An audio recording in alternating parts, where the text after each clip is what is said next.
윤석열 대통령이 8월 12일 제36회 임시국무회의에서 모두 발언을 했습니다. 이번 임시국무회의는 8.15 특사와 관련이 된 그런 안건, 그것 때문에 아주 중요한 그런 회의였습니다.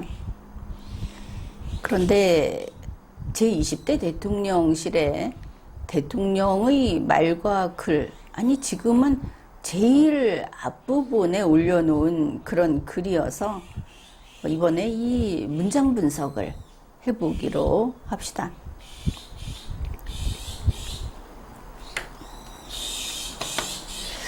이제 첫 번째 단락입니다. 이번 집중호우로 피해가 큽니다. 윤석열 대통령이 말씨가 이렇게 잘 살아있는 것 같죠. 아마 그 말씨를 좀 살려서 원고 작성을 한 게 아닌가 이렇게 보이는데, 이번 집중호우로 피해가 큽니다. 이렇게 한마디를 딱 들으면, 아, 이 사람은 머리가 아니라 몸을 쓰는 사람이구나. 장단지나 팔뚝이나 그 힘이 쓸모가 있는 사람이구나, 이런 느낌이 듭니다. 이해하시겠습니까? 저도 한 주 내내 상황 점검과 현장에 매진했다. 그러면 한 주 내내 했다고 하면 8월 5일부터 8월 12일까지 꼬박 아무것도 안 하고 상황 점검을 하고 현장에 갔다, 이렇게 되겠죠. 이거 참입니까? 거짓입니까? 거짓이죠. 대통령이 거짓말을 했다. 대통령이 거짓말을 하면 이것은 탄핵 사유입니다. 믿어지십니까? 이게 어떻게 탄핵 사유인지 조금만 수고를 하면 바로 정리해서 분명하게 그 내용을 내놓을 수가 있습니다. 자, 그것은 그것이고, 다시 봅시다.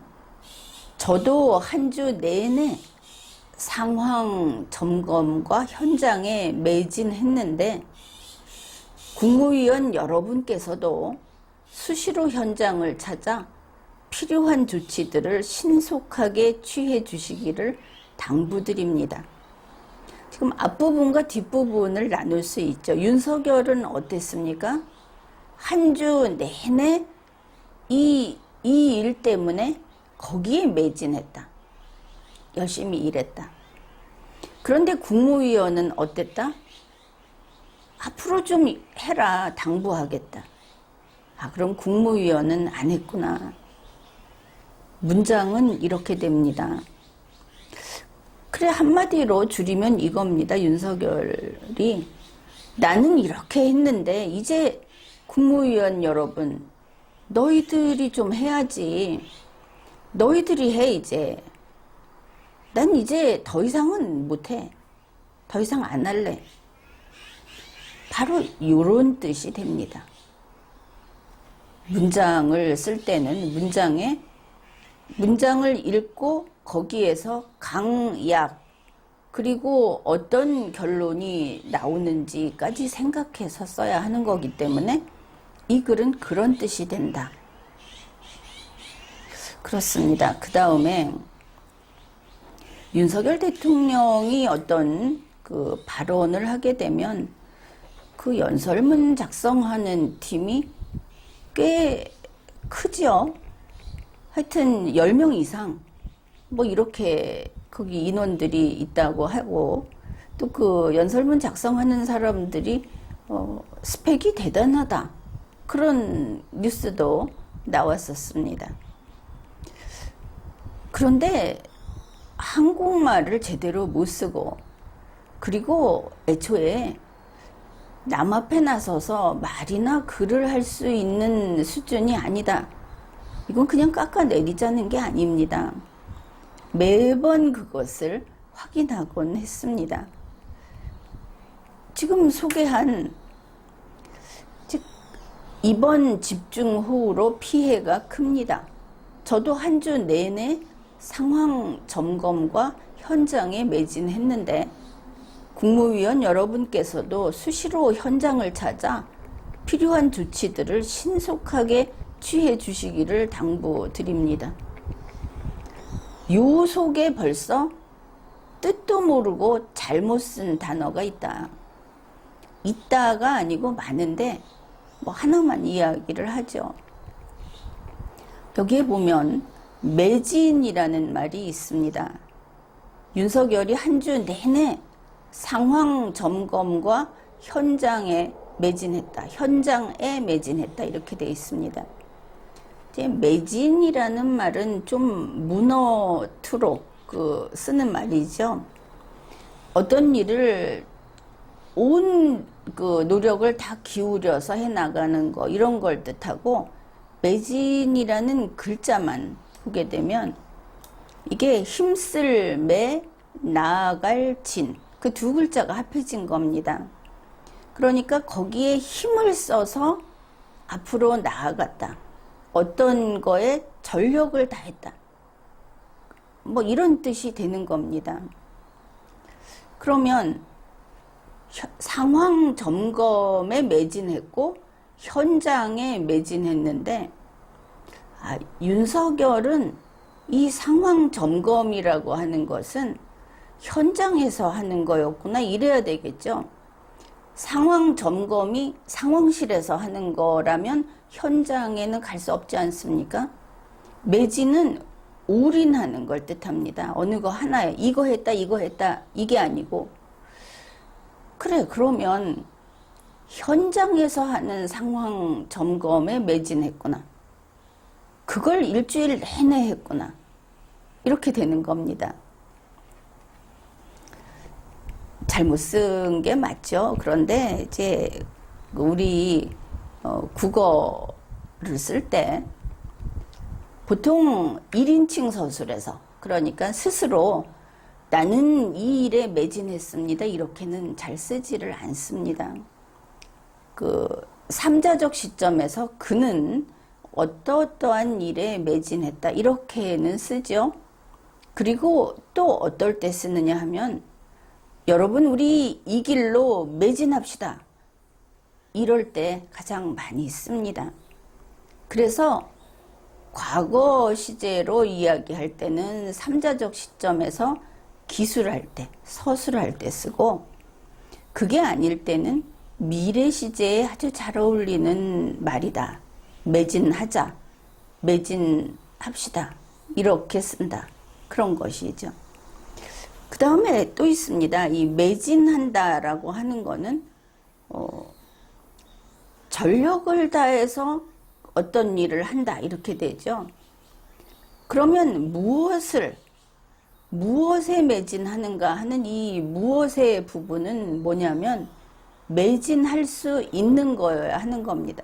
생각을 막 매진했다, 생각을 일주일 동안 매진했다, 이렇게는 쓰지를 않죠. 뭐 어찌됐든 밥을 매진했다, 밥에 매진했다, 이게 더 좋겠네. 밥에 매진했다, 술에 매진했다, 이렇게 안 쓴다. 따라서 어디에 매진하다라고 할 때는 영어식으로 설명하면 쉬운데, 동작과 관련된 시말이라고 하는데, 동작과 관련된 말, 영어식으로 동명사, 이런 게 참 잘 어울립니다. 그래 보면 상황 점검에 매진했다, 이러면 점검하다라는 게 움직이는 걸 나타내죠. 어울립니다. 그런데 현장에 매진했다, 현장이라고 하는 것은 장소죠. 현장은 움직이는 게 아닙니다. 현장하다, 현장하는 중, 말이 안 되죠. 따라서 상황 점검과 현장에 매진했다라는 건 애초에 말이 되지를 않는 걸 쓴 겁니다. 어째서 한글 실력이 이 정도인가? 각 나라마다 자기 나라의 모국어를 얼마나 잘 쓸 수 있느냐 하는 능력은 지적 능력하고 정비례합니다.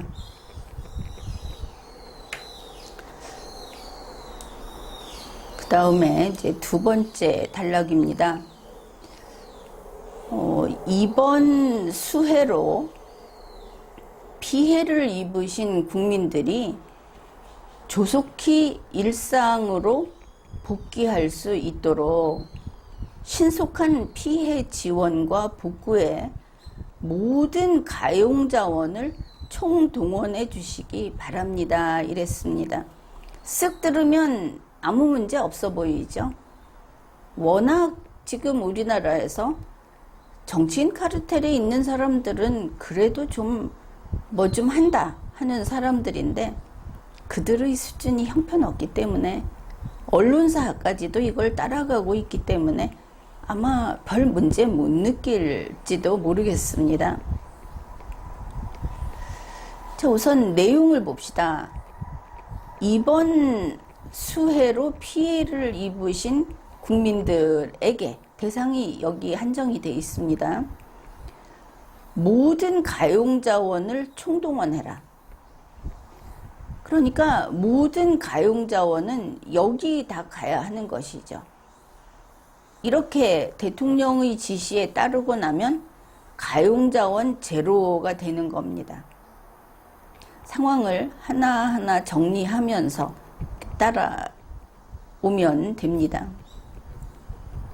그러니까 지금 가용 자원, 쓸 수 있는 자원의 모두 100%를 이번 수재민에게 다 써버려라 이렇게 말을 한 겁니다. 뭐 예를 들면 전국에서 모든 그 양수용 펌프 이거는 지금 이 말을 할 때 문제가 된 거는 신림동이다 가령 아니면은 이 수도권이다 그러면 여기로 다 보내라. 수재민에게만 보내라. 수재 안 당한 사람은 안 되고 그거를 신속하게 해라. 총동원을 해라. 그러니까 부산에서도 이렇게 떠매갖고 신림동으로 와야 하겠죠. 수재가 안 난 곳에 양수용 펌프를 남겨두면 안 됩니다. 발견되면 죽는 거죠. 대통령이 내보내는 문장 하나하나는 그 뜻이 그렇게 엄중한 겁니다. 윤석열이 훌륭해서가 아니고 전 국민에게 영향이 바로 가는 그런 것이기 때문에 우리가 그런 일을 맡겼기 때문에 윤석열은 조금이라도 일을 제대로 못하면 우린 바로 쳐내겠다. 그럴 수밖에 없는 겁니다.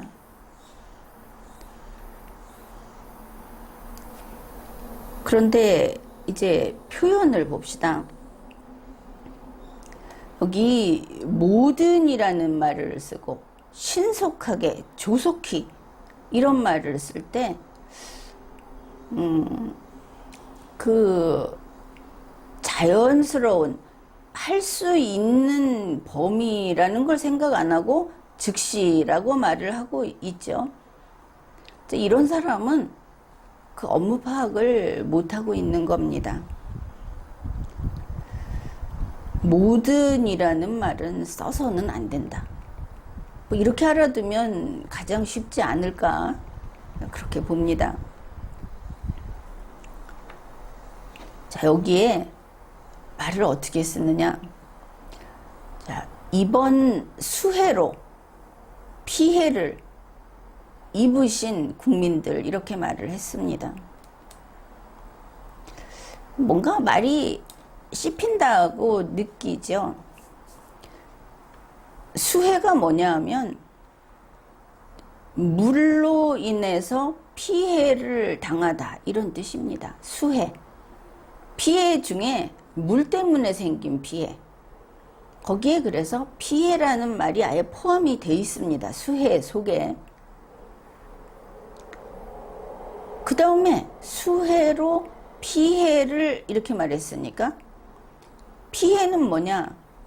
입을 피자 해야할 해자. 그래서 해를 입었다, 손해를 입었다 이런 뜻이 됩니다. 그러면 수해로 물로 인한 피해를 다시 피해를 했으니까 다시 손해를 입은 그 뒤에 입으신이 또 나옵니다. 물로 손해를 입은 입으신 국민들 이렇게 됩니다. 말을 그대로 바꾸면 족발 현상도 이런 족발 현상이 없죠. 한 말을 또 하고 또 하고 반복 겹쳐지는데 그걸 멀쩡하게 그냥 이번 수해로 피해를 입으신 국민들이라고 아무 거리낌 없이 쓰는 겁니다. 만일 이거를 굳이 이렇게 늘어놓고자 한다면 수해를 수재로 바꿔도 되겠죠. 장마나 홍수로 인한 재난, 그래서 이번 수재로 피해를 입으신, 이 부분은 하나로 줄여야 되겠죠. 둘이 같은 뜻이니까. 그래서 글을 못 쓴다. 우리 한글을 가지고 의사전달을 하는 능력이 없다. 이거 원고 쓰는 자들 뭐냐 이거 저번부터 계속 지적을 했는데 고쳐지지를 않고 있습니다. 다음 단락입니다. 재난은 언제든지 다시 찾아올 수 있습니다. 그러나 같은 피해가 반복돼서는 안 됩니다. 이것도 그렇습니다. 재난을 의인화했죠. 대통령이 국무회의 모두 발언을 할 때는 육하원칙에 따라서 논리적으로 그렇게 간결하게 이야기를 해야 합니다. 흔히 독재자일수록 거기에서 동화 구현을 한다고 하죠. 자유민주주의 국가에서 국민도 현명하고 똑똑하고 오히려 국민이 더 지식도 전문 지식도 더 많고 국민마다 이렇게 따져보면 당연히 국민이 많죠. 이런 상황에서 대통령인 공무원이 이러고 저러고 이야기를 하는 것은 그것은 타당하지 않습니다. 그런데 이렇게 말을 하는 것이죠. 재난은 언제든지 다시 찾아올 수 있다. 재난이 이렇게 찾아오는구나. 그러면 피하면 안 될까? 안 만나면 안 될까? 윤석열이 이런 식으로 이야기를 했으니까. 그러나 같은 피해가 반복돼서는 안 된다. 같은 피해가 반복된다. 어딘가 이상하죠. 재난이 찾아오고 피해가 반복된다. 피해가 능동적으로 또 피해 이렇게 한다는 겁니다. 해를 입는 것이 반복돼서는 안 된다. 난생 처음 해를 입는 것은 괜찮은 것일까? 이번에 수도권이었으면 다음에는 뭐 여수나 이런 데서 피해를 입는 것은 괜찮고 한 번씩 그냥 공평하게 피해를 입으면 되는 것일까? 애초에 접근이 잘못됐고 그리고 이 짜맞추는 것이 이게 무슨 시나 뭐 심파조로 뭐를 한다든지 소설 가상적인 거라든지 그런 게 아니죠. 공무수행인데 이런 전혀 와 닿지 않는 분야가 다른 글쓰기다 이런 겁니다.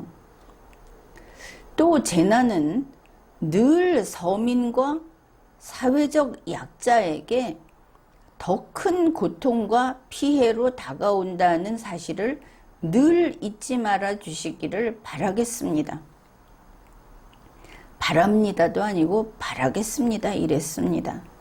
그 다음에 늘 다가오고 늘 잊지 말라. 말이 서로 상응하지를 않죠.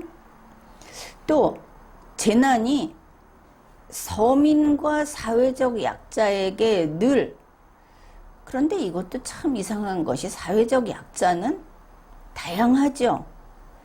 가령 동성애자다. 그러면 수재가 동성애자에게만 찾아오는가, 폭우 피해가. 사회적 약자는 다양합니다.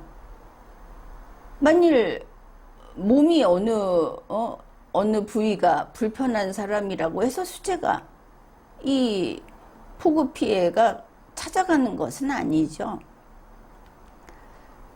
그러니까 번지르르하게 글을 쓰려고 했는데 이 머리가 그 말과 우리 국민의 실상, 아니 사람이 살아가는 일, 여기에 대해서 아예 모른다 하는 겁니다. 그러니 이런 글을 쓰는 것이죠. 더 큰 고통과 피해로 다가온다. 지금 앞에서는 집중호우를 이야기했는데 뭐 집중호우로 피해가 발생한다 하면은 그거를 여러 가지 시스템과 또 현장의 공무원들이 노력을 해서 그걸 최소화해 왔죠. 그런데 이거를 아예 속수무책인 듯이 이야기를 합니다. 오면 그냥 맞는 거지 뭐. 그런 식으로 이야기를 합니다. 중간에서 이걸 조금씩 낮춰가는 그 공무수행, 그 시스템, 여기에서 일체 책임을 안 지고 있는 것이 나타나 있습니다. 그리고 더 큰 고통과 더 큰 피해로 다가온다. 그거는 아니죠. 피해는 동일한데 뭐 더 크게 고통스럽게 느낄 수 있을지는 모르겠습니다. 피해가 더 큰 피해로 다가온다. 지금 여러 가지가 빈말이다. 말잔치다. 그런데 그게 글로 표현이 안 되고 있다. 이런 겁니다. 자, 늘, always, forever. 자, 이런 이야기 하는 거. 윤석열 머릿속에 이번 사건에 대해서 인식 자체가 없다. 윤석열은 우리 국민들이 그 침수되고 당황했던 그 시간, 그때의 상태를 그 사람 마음에는 없다. 바로 그게 나타난 표현입니다. 글에는 그 본심이 들어가 있죠. 정말인가? 아이, 그래도 윤석열이 그러진 않겠지. 윤석열 편드는 분들 똑똑히 들으십시오. 그래, 이렇게 우리 국민이 생명을 잃으면 끝이죠. 아니, 21세기 대한민국에서 비가 좀 쏟아졌다고 해서 사람이 이렇게 많이 목숨을 잃었습니다. 그리고 뒤늦게 가서 자기가 매진했대, 현장에서. 이러고들 있고, 뭐 비 좀 더 내려와서 사진빨 좀 나게 했으면 좋겠다. 이런 사람들이 있고, 국회의원이라는 자가. 그렇게 재산 피해가, 지금 막대한 재산 피해가 났고, 이런데, 오늘 뭐라고 했습니까? 당, 정, 대. 연찬회를 한답니다. 그거 연찬회가 뭡니까? 축하잔치죠. 먹고 마시고 노는 잔치 벌이겠다 하는 겁니다. 김성원 의원이 사진빨 좀 나게 비 내려라 했는데 똑같은 소리를 윤석열이 한 겁니다. 다를 바가 없습니다, 이거. 지금 무슨 연찬회입니까? 더구나 국민의힘 비상대책위원회 체제인데. 그래, 이번에 서울의 이 수도권에 대표적으로 그래 신림동에 수재가 발생했습니다. 그런데 어떤 일이 있었느냐? 바로 그때 광주에는 비가 안 왔다고 하죠. 근데 그때 거기 광주에 이제 신축 아파트 아주 큰 단지, 이게 그 무슨 지자체나 공공에서 짓는 것도 아니고 그냥 민간 공사였는데, 그거 완공됐다고 축하 폭죽을 쐈다고 합니다. 그랬는데 광주 사람들한테 다 욕을 먹었죠. 수도권에 저렇게 그 수재가 발생했는데, 그런데 지금 폭죽 터뜨리냐, 다들 욕을 했습니다. 이게 우리 국민 마음입니다. 그런데 윤석열은 연찬회를 하겠다. 사실 이번에 이거 가지고 우리가 저 비난하는 욕하는 왕이도 그 수재 난 거에 대해서 위문을 했습니다. 세계 각국에서 그렇게 했습니다. 그런데 윤석열은 뭐 이거는 자기 일이 아니다, 국민의힘 일이 아니고 우리 정치인 카르텔은 상관없고 아래 것들 일이다, 그거 아닙니까? 그리고 윤석열 취임 100일 기자회견, 최초 기자회견 한다. 또 윤석열 취임 100일 축하 현수막을 김건희 카페에서 걷는, 그 팬카페에서 건다 이러고 있는데, 아직 수해 복구 중인데 이런 게 막 터져 나오는 겁니다. 그런데 또 폭우 올 거라고 하지 않습니까? 게다가 이제는 수도권만 아니라 강원도도 충청도도 이제 전국적으로 비 피해가 늘고 있습니다. 그런데 이런 소리를 하는 것이죠. 어떻습니까? 마음이 없죠.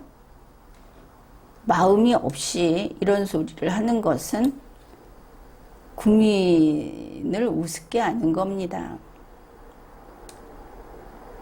그 다음에 이런 말을 했습니다. 국민의 생명과 재산을 지키는 것이 국가와 정부의 존재 이유이고, 이렇게 얘기할 때 여러분이 탁 치고 나가야 될 게 뭐냐 하면, 윤석열 네가 국가냐? 이거 짐이 국가다 하는 그 마인드입니다. 어디서 국가를 팔고 있습니까? 국가의 주인이 여기 우리 국민인데 윤석열 자기가 국가를 논하고 있지 않습니까? 국가 빼야 하겠죠? 국민의 생명과 재산을 지키는 것이 정부의 존재 이유입니다. 이렇게 가야 하는 겁니다. 그리고 국민의 안전에 대해서는 정부는 무한 책임을 져야 하는 겁니다. 이렇게 이야기를 했습니다. 딴 거 다 그만두고 무한 책임을 지겠다고 해서 윤석열 씨, 그대가 이 무한 책임이라는 이 네 글자 말을 아는가? 이렇게 묻겠습니다. 지금 대통령과 행정부는 이게 합쳐서 집행정부죠. 집행정부는 법을 집행하는 거버먼트라는 뜻입니다. 국가 밑에 있는 것이고 우리 국민의 일꾼 조직이다, 이렇게 보면 되겠죠. 그런데 행정 집행을 하면서 무한, 한계가 없다 이런 말을 쓰면 안 되는 겁니다. 무한 책임을 지는 것은 무한 책임을 질 권능이 있는 자가 하는 것이죠. 우리는 애초에 대통령만 봅시다. 대통령에게 무한한 권력을 주지 않았습니다. 권한을 부여했는데 헌법과 법률로 촘촘하게 한정을 시켜놓은 요 일만 해라. 권한이라는 것이 한계에 지어져 있는 권능이라는 뜻이니까 이해할 수 있겠죠. 그런데 아무튼 윤석열은 무한 책임을 지겠다고 했습니다. 앞에서 딴 때도 그런데 항상 100%늘 모두 철저히 완벽하게 이런 말을 쓰는데 그거 하나도 안 되는 겁니다. 세상에 그런 것은 존재하지 않습니다. 아무튼 무한 책임을 지겠다고 하니까 그래 정말 책임지고 싶으냐? 그래 그러면은 무한 책임은 인간에게 물을 수 없으니까 그대가 신도 아니고 왕도 아니고 그래 인간으로서 유한 책임을 한번 지워주겠다. 유한 책임의 끝이 어디인지를 보여주겠습니다. 자, 이제 취임 3개월 된 윤석열입니다. 얼만큼 유한 책임을 물을 수 있느냐? 딱 3개월. 취임한 날로부터 지금까지 윤석열에게 물을 수 있는 유한 책임 1000개가 넘습니다. 이거 논증 가능합니다. 아니 뭐 논증까지 갈 것도 없고 쉽게 여러분이 그냥 그렇네 할 만큼 어디 쉽게 이야기를 해보겠습니다. 자 이제 내일 모레면 취임 100일이지 않습니까? 100일 윤석열에게 책임을 물을 것을 하루 한 개, 1일 1책임으로 물어보면 벌써 100개죠. 100개입니다. 그런데 대통령의 업무는 대단히 많습니다. 그 관보에 보면 대통령이 이거 했다 저거 했다 하고 나오는 게 거의 매일 아주 많습니다. 아무튼 이야기할 것도 없는데 그래 이제 이렇게 봅시다. 윤석열이 근무하는 공무수행을 하는 하루를 둘로 나눕시다. 오전, 오후. 그래서 오전에 한 개, 오후에 한 개 하면은 100일 동안 200개 되겠죠. 책임질 거 200개. 그런데 지금 윤석열은 보니까 청와대 그 한 울타리 안에서 모든 걸 다 해결하는 게 아니고 용산 집무실 따로 있고 저 아크로 비슷한가? 거기 하여튼 서초동 거기에서 또 왔다 갔다 이게 이제 윤석열의 공간이 이렇게 긴 겁니다. 여기까지 확장을 해서 왔다 갔다 할 때는 모든 시민은 올스톱 이렇게 하고 있죠. 자, 그래서 출근 시간, 그 다음에 점심, 저녁. 그래서 책임 물을 거 하나씩. 왜냐하면 자기가 뚜렷이 뭐 했다 나오는 게 이런 것들 아닙니까? 그러면 오전, 오후로 200개. 지금 출근 시간, 점심, 저녁 하면 300개. 합하면 500개입니다. 그 다음에 이제 아주 중요한 옵션이 있죠. 김건희 씨. 김건희 씨 때문에 책임 물을 거 그냥 하루 한 개씩만 쳐줍시다. 그러면 100일 동안 100개 추가. 이러면 벌써 600개죠. 그러고 보니 대통령실 이것도 빠뜨릴 수 없습니다. 저 용궁에서 대통령실에서 아마 하루 한 번꼴로 기밀사항이 밖으로 빠져나오지 않았습니까? 그거 쭉 쌓였는데 그래 100개 추가합시다. 책임 물을 거 100개. 그러면 저 이것까지 해서 전부 700개. 간단히 700개 나옵니다. 나머지 이렇게 해서 1000개 넘기는 거는 일도 아니겠죠. 이제 모두들 인정할 겁니다. 무한 책임 1000개. 유한 책임 1000개. 3개월 만에. 그러면 무한 책임은 어쩌시려고 앞으로 말 조심, 글 조심 해야 하겠죠. 다음 단락도 또 이렇습니다. 근본적인 기상이변에 의한 집중호우에 대한 대책으로서, 말이 이렇게 길면은 어디까지 무엇이 무엇을 꾸며주는가 찾아가기가 참 복잡하죠. 여기서 그 핵심어는 근본적인 대책으로서 이렇게 되겠죠. 이제 그 사이에 들어가는 게 집중호우에 대한 대책인데, 기상이변에 의한 집중호우에 대한 대책인데, 그게 근본적인 대책, 이렇게 되는 겁니다. 풀면 과거 서울시에서 추진하려고 했던 빗물 터널을 비롯한 인프라 확충도 저희가 우선적으로 실행을 해야 할 것 같습니다. 자, 우선적으로 실행하겠습니다, 이러든지, 실행해야를 사이에 을을 집어넣어서 실행을 해야, 실행에 어째서 을이 붙는 거냐. 그 다음에 할 것 같다. 할 것이라는 거는 미래가 되겠죠. 근데 할 것 같다. 추측입니다. 대통령이 추측하고 있는 자리입니까? 그런데 이제 내용은 그냥 넘어갑시다. 여기에서 또 나왔죠. 근본적으로 방지한다. 결국 이 기상이변에 의한 집중호우 그 피해를 근본적인 대책이면 근본적으로 이걸 해결한다, 이런 뜻인데, 근본적으로 어떻게 해결을 할 겁니까? 이런 말 하면 안 된다. 기상이변을 어떻게 윤석열이 근본적으로 해결을 하겠다는 것인가?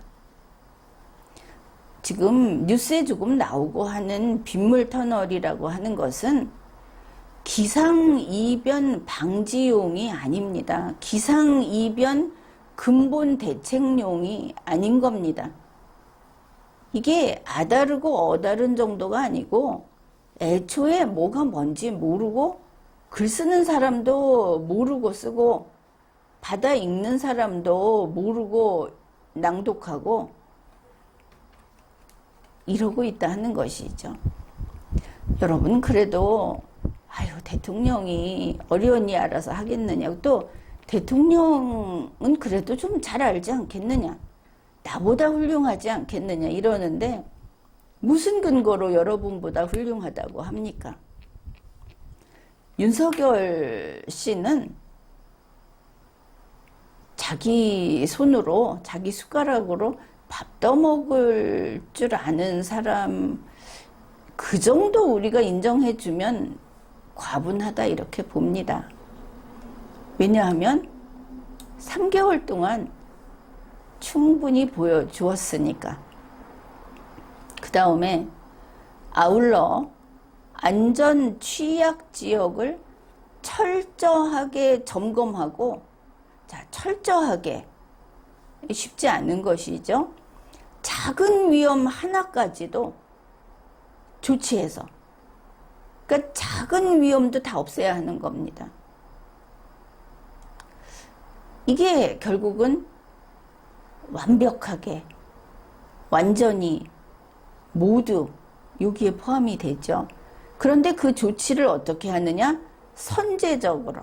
이 윤석열 대통령이 좋아하는 게 선제적인데, 이 법 집행을 할 때 선제적으로 하면 다 위법한 겁니다. 항상 사후에 법을 집행해야지 사전에 법을 집행하면 안 되는 것이죠. 이 사람 지금 범죄 저지를 것 같아 해서 선제적으로 그의 자유를 박탈한다. 아주 선제적으로 범죄를 예방할 것 같지만 그게 안 된다는 것이 법치주의입니다. 법이 먼저 있고, 그리고 법의 위반이 있고, 그 다음에 법 집행이, 법에 따른 통제가 있는 것이지, 선제적으로 통제를 해버린다. 지금 윤석열 대통령은 이것뿐만 아니라 디지털 플랫폼 정보라는 것도 사실은 그냥 내버려 두고 있는데 지금 뒤에서 하고 있죠. 헌법과 법률을 말할 수 없이 위반하고 있습니다. 그래 선제적으로 조치를 해서 어려운 분들이 비극을 당하는 것이 되풀이되지 않도록 막아야 할 것입니다. 이거는 공무원 입에서 나올 소리가 아닙니다. 그 종교 지도자 그런 사람 아니면 무슨 연기자 배우 이런 사람이 할 수는 있겠습니다. 그러나 법에 따라서 법 집행을 하는 그런 대통령이 할 소리는 아니죠.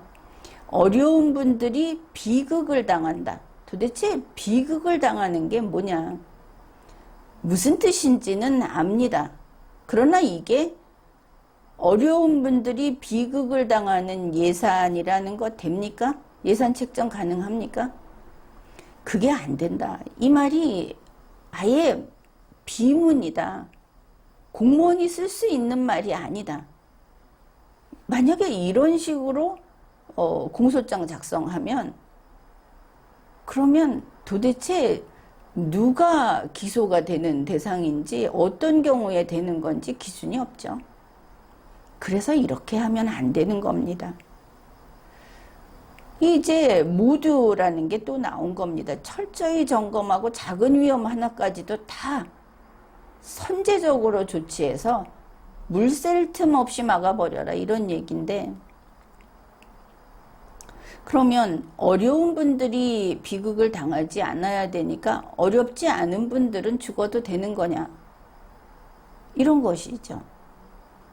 어떻게 문장을 그렇게 보느냐. 이 글을 쓰고 어떤 말도 우리가 엄청난 두뇌 작업이죠. 논리적으로 말을 짜서 합니다. 이게 순간적으로 빨리 나오는 것이지만 그래서 그냥 단어만 뚝뚝 끊어서 또 그게 정확하지 않는데도 유행어를 가지고 네가 알고 내가 알면 됐지 하고 쓰는 것은 말이 아니고 소리입니다. 이거는 소리. 기호 이렇게 봐야 하는 것이고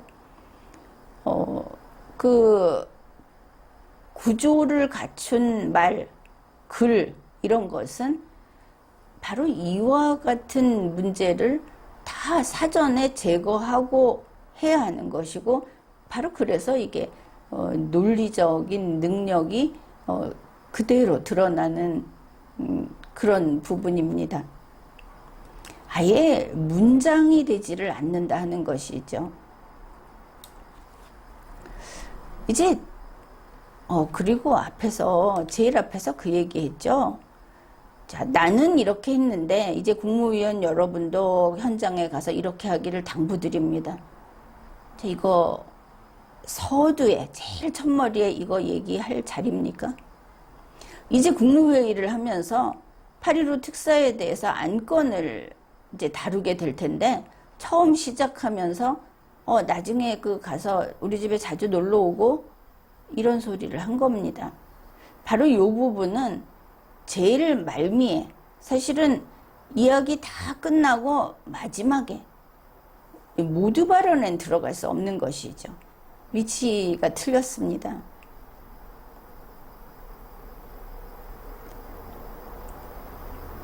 자, 이제 본건입니다. 오늘 임시국무회의에서는 8.15 광복절을 맞아 이거 국립국어원에서 맞아라고 쓰는데 맞이하여 라고 쓸 것을 권합니다. 그게 더 정확하니까. 아무튼 특별 사면, 특별 감형, 특별 복권, 특별 감면 조치 등에 관한 건을 상정하고자 합니다. 안건 상정입니다. 그런데 이런저런 흰 소리를 한 것이죠. 그래, 어쨌든 8.15 특사 관련된 그 안건을 상정한다. 윤석열 대통령이. 그런데 왜 하느냐도 설명을 합니다. 이번 사면을 통해 장기간 지속된 코로나로 어려운 서민들의 민생을 안정시키고, 그러면 이번 사면을 하지 않으면 장기간 코로나로 어려운 서민의 민생이 계속 불안정해지는구나. 뒤집어도 성립이 돼야 되는 겁니다. 그래, 서민의 민생을 안정시키자고 사면을 한다. 그럼 원래 사면이 이런 것인가 싶죠? 그러면 그 생활고에 시달리는 서민은 아예 그 형사재판에서 배제해 주는 게 어떻습니까? 이 서민의 민생이라는 것이 사면의 이유가 된다면, 사면의 사유가 된다면, 서민의 민생이라는 것은 범죄에서 책임을 면제해 주는 요건으로 충분하지 않겠는가? 아예 닿지를 않는 얘기를 한 겁니다. 사면은 그래서 하는 게 아니다. 흔히 말해서 자유의 제약을 받는 것을, 우리가 주는 것을 자유형이라고 그럽니다. 그러니까 감옥에 들어가 있게 되는 것이죠. 이 자유형을 가하는 이유는 우리 법을 지키고 공존하는 전체 국민의 질서를 깨뜨린 자가 이 질서에 들어와서 질서의 유익함을 누리지 못하게 하는 것이 첫 번째입니다. 그러면은 이게 죄 지었으니까 벌 받는다. 우리가 다 알고 있는 것이죠. 그러면 그 사람들은 배제되고 우리가 사는 세상에 살 자격이 없고 그래서 갇혀서 산다. 그런데 이제 뭐 인권이 어떻고 하면서 그런 사상이 들어오면서 이들에게 갱생의 기회를 주는 겁니다. 다시 이 조화로운 질서의 세계에 들어와서 남들과 같이 법질서를 준수하고 공존할 수 있는 그런 삶을 살도록 이 사람들을 교육하는 것이죠. 그게 이제 교육형이라는 그 형벌의 목적에 또 들어가는 겁니다. 그러면은 이런 사람들에게 지금 아직 형을 더 집행해야 하는 사람들에게 사면을 해준다. 그러면 이들을 우리의 이 조화로운 질서 정연한 세계로 돌려보낸다는 것인데, 이렇게 돌려보내는 것이 질서를 지키고 있는 우리에게 덕이 된다. 지금 이런 말을 한 거죠. 생활이 어렵다고 해서 이 사람들이 범죄자는 아닌 겁니다. 감옥에 간 사람과 가지 않은 사람으로 구분이 되니까. 그래서 장기간 코로나로 어려운 이 법을 잘 지킨 사람들이 좀 편하게 살게 하기 위해서 법을 어긴 감옥에 있던 사람들을 풀어준다는 것이죠. 무슨 대죠? 사면이 뭔지, 법질서가 뭔지라는 것을 애초에 모르는 자만 이런 글을 쓸 수 있다. 윤석열이 이것도 몰랐을까? 아마 연설문 쓰는 사람들이 이것을 몰랐겠죠. 만일 이렇다면. 그러면 윤석열은 왜 이걸 자기 입으로 이 소리를 하고 있을까? 그건 뭐 예전에 그 검찰청에서 근무할 때는 그나마 일을 할 수 있는 능력이 있었는데 지금은 그것도 박약해진 게 아닌가. 우리가 현실을 인정해야 하지 않겠습니까? 본인이 이런 이야기를 했으니까. 그래, 코로나로 어려운 서민들의 민생을 안정시키고 중소기업인과 소상공인을 비롯해서 서민과 우리 사회의 약자들이 재기할 수 있도록 기회와 희망을 드리고자 합니다. 그러니까 지금 서민, 중소기업인과 소상공인 이 사람들은 밖에서 열심히 일을 하느라고 힘든 것이죠. 그 사람들이 감옥 갔습니까? 그 사람들이 어째서 재기를 하는 게 8.15 특사하고 관계가 있다는 것입니까? 그래 자꾸 서민 합니다. 그래서 어쨌든 8.15 특사는 그 대상이 서민이구나. 코로나 팬데믹이 장기적인 이 상황에서 중소기업인과 소상공인 이 사람들을 비롯한 서민들, 돈 없는 사람들, 그 다음에 우리 사회의 약자들, 약자들은 여러 가지가 있겠죠. 그런 이 사람들이 재기하기 위해서 이 사람들은 열심히 일하고 돈 벌고 했는데 돈을 조금밖에 못 벌고 빚지고 그래도 매일매일 일하고 이랬는데 저 감옥에 들어가 있던 사람들을 일찍 풀어주면서 이제 풀어주니까 너희들 힘내 이렇게 말을 한 겁니다. 아무튼 윤석열 대통령은 서민들 대상으로 이번 8.15 특사를 했다고 합니다. 이 이유는 지금 아예 모순이 돼서 성립이 안 되지만 대상은 서민이었다고 계속 강조하죠. 서민과 사회의 약자들 이랬습니다. 그러면 서민도 아니고 사회의 약자도 아닌 이재용, 신동빈은 그 8월 12일 임시국무회의에서 8.15 특사에 포함시킨 사람들이 될 수 없죠. 이 사람들은 왜 넣었는지를 밝혀서 다시 의결을 하는, 다시 심의를 하는 임시국무회의 새로 열어야 하겠죠. 여기에 빠졌으니까. 어찌 봐도 이재용, 신동빈은 서민도 아니고 사회적 약자도 아니고 중소기업인이나 소상공인이 아니지 않습니까?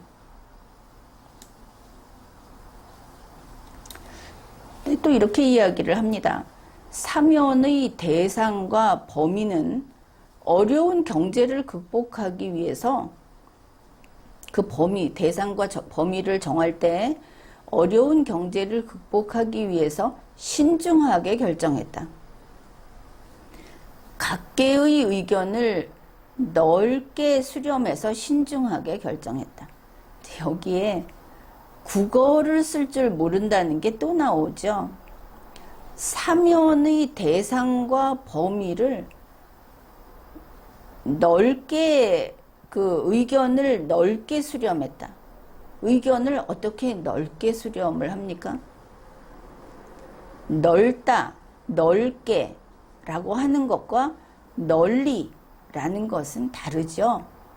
의견 수렴은 널리 하는 것이지 넓게 하는 게 아닙니다.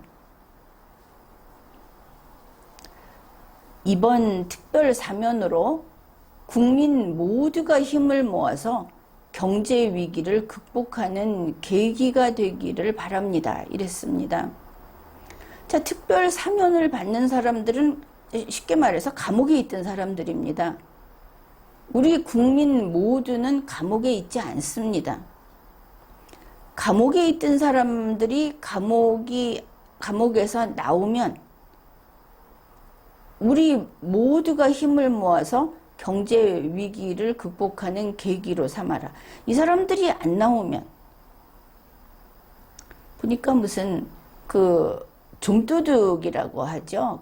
그런 사람들도 나오고 한다는데 그 사람들이 안 나오면 경제 위기를 극복 못한다 이거 아닙니까?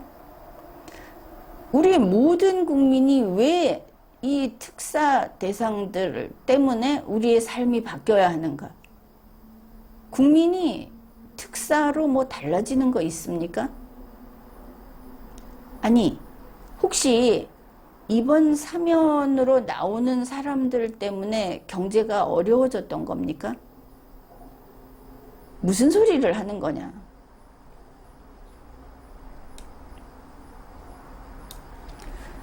다음에 윤석열은 무식하다. 이거를 본인이 자백을 한 내용이 여기 들어 있습니다. 정부도 경제위기 극복을 위해, 이렇게 쓰면 안 되고, 정부도 경제위기를 극복하기 위해 이렇게 써야 되죠. 조사도 제자리에 못 붙이고 또 말의 흐름도 그냥 이렇게 축약을 해서 마냥 축약을 하고 마냥 수식어를 붙이고 아주 그냥 서툴러도 그 바닥보다 더 밑에 있다. 이런 겁니다. 정부도 경제위기 극복을 위해 공공부문의 긴축과 지출구조 조정, 그리고 이를 통해 만들어진 재정 여력으로 우리 사회의 약자들에게 우선적으로 두텁게 지원할 것입니다. 고맙습니다. 마지막 단락입니다. 그러니까 이런 것이죠. 공공부문에서 아껴 써라. 이거죠. 그 다음에 지출 구조를 조정해서 낭비를 없앤다. 그러면 이제 아껴 쓰면 원래 예산에서 남는 게 있겠죠. 그 다음에 지출 구조를 조정하면 지출이 최소화되고, 그러면 원래 쓸 돈에서 쓸 돈이 부족한 게 아니라 쓰고 남게 되겠죠. 이렇게 생각을 한 것을 알 수 있습니다. 그런 다음에 이것을 통해서 만들어진 재정 여력으로 요거를 윤석열이 쏙 가져오겠다는 거 아닙니까? 공공부문에서 아껴 쓰게 하고 지출 구조를 조정해서 돈을 남겨서 그거를 윤석열이 가져와서 이게 이제 재정 여력, 자기가 쓸 돈주머니를 더 키운 다음에 이걸 갖고 우리 사회의 약자들에게 우선적으로 두텁게 지원하겠다. 이게 5살도 아니고 어째서 이런 소리를 하는가. 자, 윤석열 대통령에게 이거는 직접 이야기를 하겠습니다. 대통령이 행정 집행을 할 때 거기에 드는 비용, 이거는 예산으로 부여를 받습니다. 예산을 통해서 세금을 그만큼 걷어서 쓸 수 있게 이렇게 되는 것이죠. 이러한 행정 집행을 하는 것은 법에 정해져 있는 대로 법 집행을 하면서 그 일을 하게 되는 겁니다. 윤석열, 내가 이 일을 하고 싶고 여기 돈이 이만큼 필요해 라고 하는 건 안 되는 겁니다. 그 차이는 곰곰 생각해 보십시오. 이거는 문재인 대통령 때도 여러 차례 지적을 했고, 문재인 대통령도 이걸 끝내 학습하지 못했기 때문에 앞으로 그 책임을 물어야 한다. 감옥에 가야 할 거다. 그렇게 이야기를 하는 겁니다. 바로 그렇기 때문에 만일 A 부문에 이번에 예산을 얼만큼 쓰기로 했다. 그 돈을 아껴서 이걸 B 부문에 줄 수 없다는 겁니다. 그걸 알아야 하는 것이죠. B 부분에, 그러니까 지금 폭우가 내려서 피해가 발생했다. 예상치 못한 피해가 발생했다. 그러면 여기에 대한 예산이 있지 않습니까? 이런 재난에 대한 예산이 이미 있고 그 범위 내에서 써야 하는 것이죠. 그걸 지난해에 멀쩡하게 어떤 사업을 하기로, 기존 사업을 하는 그 돈을 거기 쓰지 마. 거기는 조금만 해. 이러고 그걸 갖다가 여기에 쓰겠다. 이게 안 되는 겁니다. 지난해에 책정한 예산이 있어야, 그래야 쓸 수 있다. 가령 이런 겁니다. 2022년 상반기에 이제 소방 출동 비용이 이제 예산 책정이 돼 있습니다. 그런데 화재가 한 건도 발생 안 했습니다. 0건. 그래서 소방 출동 비용이 아예 안 든 것이죠. 그러면 요 예산이 남겠죠? 그 예산을 가지고 저 반지하 세대에 그 수리 비용으로 그걸 쓰자. 이럴 수 없는 겁니다. 어떻게 보면 참 고지식한 것 같은데 국가의 그 뭐 이게 정부, 국회, 법원 할 것 없이 국가의 행정 집행이라는 것은 이렇게 하게 돼 있습니다. 그 뭐 일본 말이라고 하는데 그런 거 있죠. 뭐 유도리 있게 쓴다. 그게 허용이 안 됩니다. 유도리가 있으면 그게 바로 부정과 권한 남용으로 가버리니까. 이해가 되죠? 법이 그렇게 고무줄처럼 대충 이렇게 돼 있어서는 안 되는 것이죠. 그래서 바로 이와 같은 경우에 가령 소방 출동 비용이 하나도 안 들었다 이러면 그 예산이 남는 게 아니다. 이 용어를 잘 보십시오. 남는 게 아니고 그 예산을 집행 못한 것이다 이렇게 됩니다. 그래서 그 예산 결산 뭐 이런 거 할 때 집행 못했다 해서 못한 것은 원래 다 돌려줘야 하는 것이죠. 그리고 이제 그거를 돌려줬다가 그 다음 사업에 다음 회계연도 사업에 이거를 다시 쓸 수 있게 이렇게 하는 겁니다. 뭐 쓰는 거야 방법이 여러 가지가 있겠지만 해서 예산이라는 개념, 예산은 뭐 주머니 돈이 쌈짓돈이고 뭐 이렇게 모아서 하면 안 되는 겁니다. 전에 무슨 특활비를 걷어서 상납을 했다 이런 이야기 있었죠. 그거 안 되는 것이죠. 그래서 이 개념만큼은 알고 있어야 한다 그런 겁니다. 그리고 윤석열 대통령 자꾸 공공부문 긴축 이런 이야기 하면서 공무원들 뭐 이런 거 저런 거 아껴 써라. 그리고 또 공무원 그 공기업 같은 경우에 좀 그 인원도 줄이고 위원회 같은 것도 정리하자 이렇게 하는 거 좋습니다. 그거는. 그런데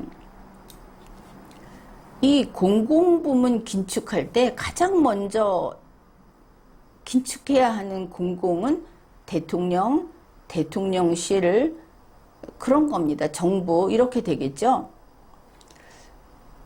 그런데 윤석열 대통령은 지금 어떤 식이냐 하면 나 윤석열과 너희들 이런 생각을 하는 겁니다. 이런 사고방식을 보여주고 있습니다. 그래서 공무원들에게만 허리띠 졸라매라 이러죠. 공기업에게만 그렇게 말을 합니다. 그런데 이렇게 말을 해놓고 연찬회를 하겠다. 또 뭐 용산공원 임시개장 하는데 무슨 99억 원인가를 쓰겠다. 그리고 무슨 대통령이 됐다고 하는 게 뭐 그렇게 잘나서 된 것도 아니고 지금 상황에는 보수할 것도 많고 그렇지 않습니까? 그런데 무식해. 그 다음에 일머리를 몰라. 또 데리고 일할 일꾼들도 변변치 않아. 이런데 허구한 날 먹고 마시고 잔치하고 스스로 축하하고 뭐 하다 안 되면 국회에서 사람 불러다 축하하고 스스로 축하하고 뭐 안 되는 사람들은 이렇게 안 될 짓만 하죠. 대통령 관저 화장실에 몇 천만 원을 쓴다 이러고. 그래 우리도 윤석열하고 똑같이 계산을 해보면 이렇게 말할 수 있습니다. 저 한남동 관저 리모델링 비용 그거만 안 쓰면 이번에 윤석열이 방문했던 신림동 그 동네 거기 반지하 전체 다 수리해 줄 수 있습니다. 이거 왜 안 해줍니까? 마음이 없는 것이죠. 우리 건희 씨가 몇 천만 원짜리 변기 써야 돼서 그래서 마음에 없는 것이죠. 당정대가 모여서 연찬회를 하겠다. 그놈의 연찬회 하기만 해봐라. 국민들이 가만히 있나. 지금 이럴 때가 아닌 겁니다. 뭐든지 다 가짜죠. 무슨 용산 대통령실에서 뭐 자체 감찰을 한다고 뭐 대충 그렇게 하십시오. 나중에 자체 감찰 뭐 아무리 그런 식으로 해봤자 밖에서 남의 손에 의한 감찰을 제대로 받게 될 테니까 지금 그거 땜질해서 될 게 아닙니다. 식구들 챙기기 조폭입니까? 외교도 다 망쳐놓고 이제 중국하고 미국하고 뭐 이쪽에서 큰 소리 치면 거기 가서 머리 숙이고 하는데 지금 윤석열 대통령은 딴 꼼수가 있죠. 뭐 유엔 사무총장하고 또 뭐 빌 게이츠하고 뭐 이렇게 하면서 아무리 봐도 이거 백신하고 관계 있다 이런 이야기 나오지 않습니까? 그러면 백신 하면 뭡니까? 최근에 갑자기 김정은이가 북한에서 뭐 김정은이가 감염됐었다. 북한 우리도 그 코로나 감염되는 곳이다. 이렇게 공개적으로 인정한다고 그런 뉴스 나왔죠. 두고 봅시다. 이게 어떻게 연결되는가? 9월에 유엔 총회 있고 거기에 뭐 가서 또 이미 이제 이렇게 만나니까 연설하겠다고 그 번호표 넣어놨겠죠. 그러면은 그것과 김정은이와 저 백신과 또 북풍몰이 하면서 또 뭔 짓을 저지르려고 하는가. 이게 먹구름이 지금 또 몰려오고 있는 겁니다. 만일 이거는 이제 이런 소리는 싫어하는데 여러분 그거 들었습니까? 점장이들이 윤석열 사주가 11월에 안 보인다. 이거 무슨 게시판마다 써 있고 막 그렇던데 윤석열 대통령을 지지하는 사람들의 게시판에도 있고 반대하는 사람들의 게시판에도 그런 데서도 봤습니다. 뭐 그게 하여튼 안 좋은 뜻이라는 거는 알겠는데 지금 이런 상황에서 계속 사고치고 또 다른 일을 꾸미는 것으로 봐서는 위태위태하다. 법적으로 우리가 저 사람을 더 이상 안 쓰겠다 하는 거 말고도 너무 위태로운 일을 벌이고 있다. 그런 생각도 듭니다. 지금까지 리걸마인드 연구소였습니다.